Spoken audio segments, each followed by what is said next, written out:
یاد رکھو، جب اللہ تمہارا سویا ہوا نصیب جگانا چاہتا ہے تو یہ 3 خاص نشانیاں بار بار تمہارے سامنے لاتا ہے۔ اکثر تم اپنی زندگی کی بگڑتی صورتحال سے اپنے نصیب کو برا بھلا کہنے لگتے ہو، اور تم یہ سوچنے پر مجبور ہو جاتے ہو کہ یہ دنیا دوسروں کے لیے جزا تو میرے لیے سزا کیوں، میں ہی خالی ہاتھ کیوں؟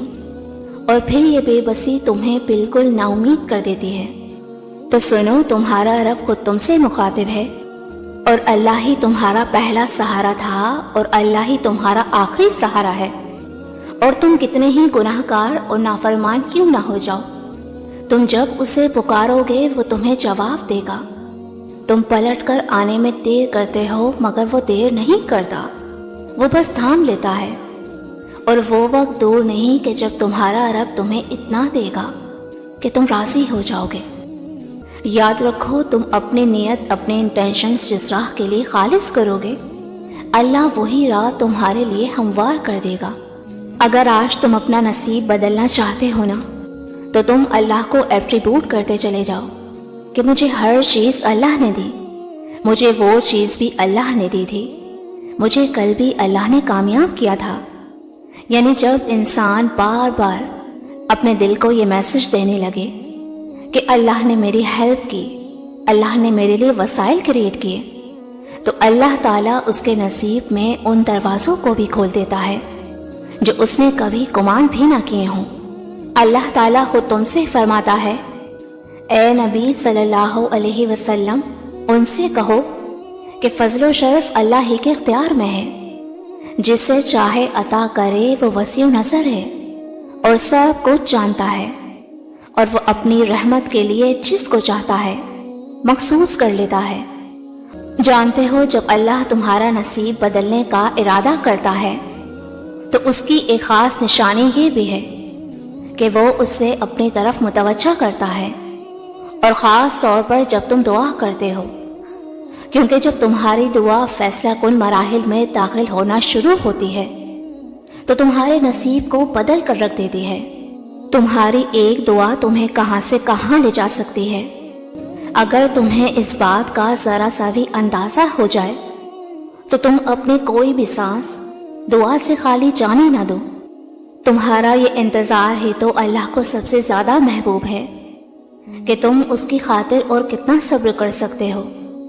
جانتے ہو، اس انسان جیسا کوئی خوش نصیب نہیں جسے اپنے رب سے دعا مانگنے کا فن آ جائے۔